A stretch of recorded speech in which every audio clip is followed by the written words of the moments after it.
Yes. So I told you.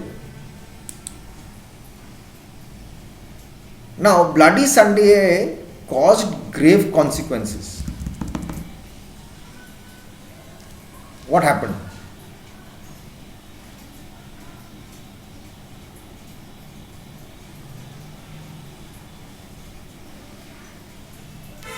Now what actually caused it? Demonstrators were 33,000 to 50,000 people, 10,000 soldiers,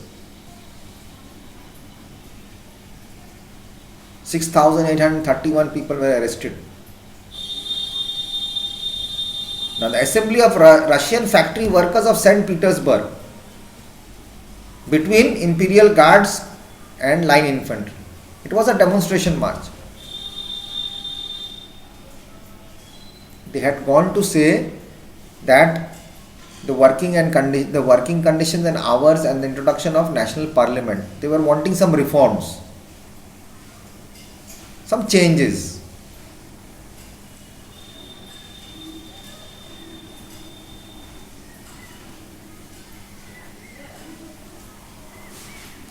Now the Emancipation Reform of 1861, also known as the Emancipation Edict of Russia, was the first and most important liberal reforms passed during 1855 and 1881 of Emperor Alexander II of Russia.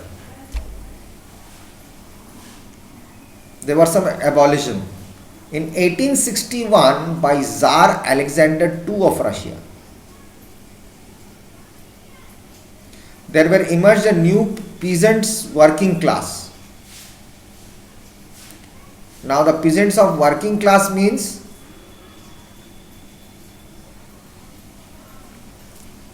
specially compromises to engage in waged or salaried labor or manual labor occupations like industrial work, like include the blue collar jobs, some white collar jobs and most pink collar jobs.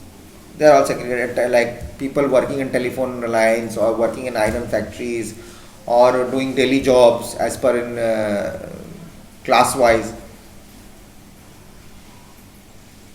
Prior to this emancipation, no working class could be established because serfs working in the cities to supplement their incomes retained their ties to the land and their masters. Although the working condition in the cities were horrific, they were only unemployed for short periods of time and returned to their village when their work was complete or it was the time to resume agricultural work.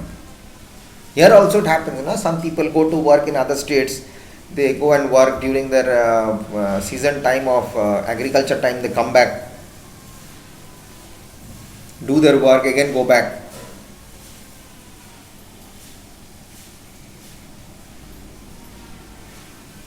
Now the emancipation of the serfs actually what resulted the establishment of a permanent working class in urban areas, which created a strain on the traditional Russian society peasants.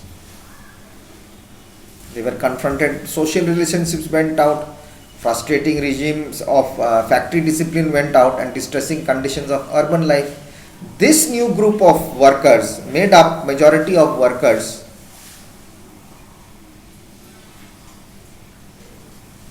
a group.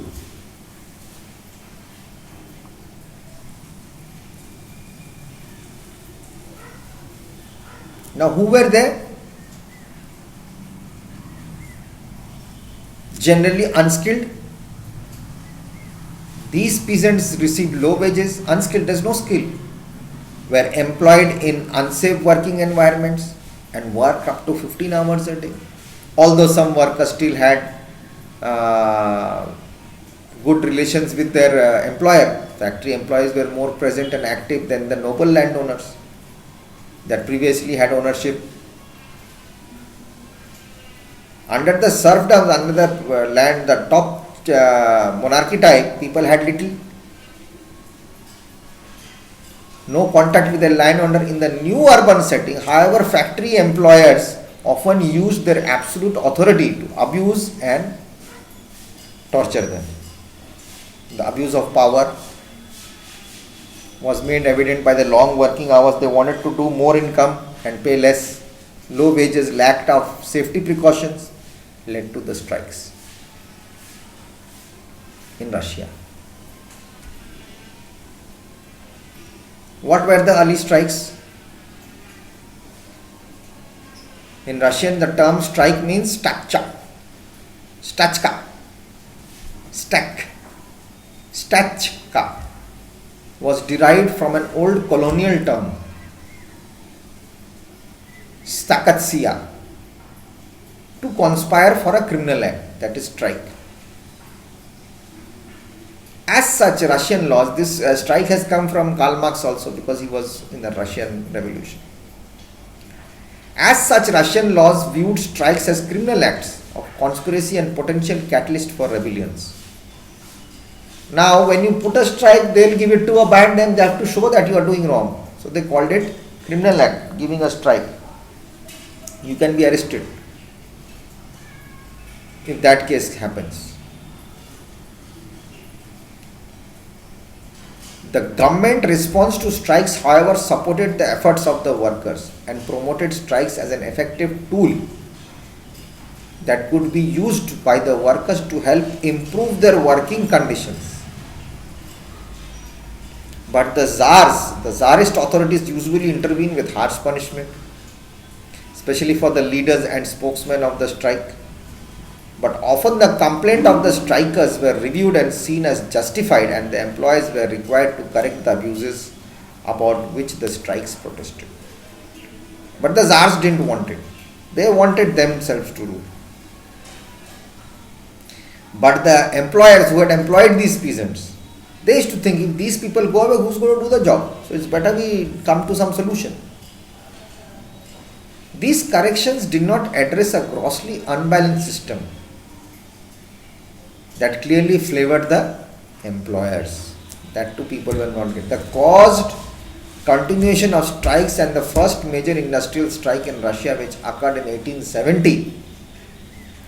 This phenomenon was a catalyst to many more strikes in Russia, which increased until they reached a peak between 1884 and 85, when 4,000 workers went on a strike at Morozov's cotton mill.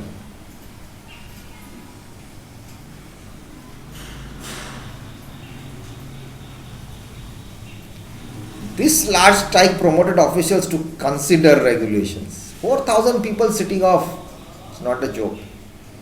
That would restrain the abuses the employers were doing to ensure safety at the workplace. Then a new law passed in 1886 that required employers to specify work conditions in their factories in writing. It included treatment of workers, working hours, what are the safety precautions, medical help were taken by the employer. This new law also created factory inspectors who were charged with preserving industrial peace. Despite these changes, strike activity again reached high proportion during 1890s,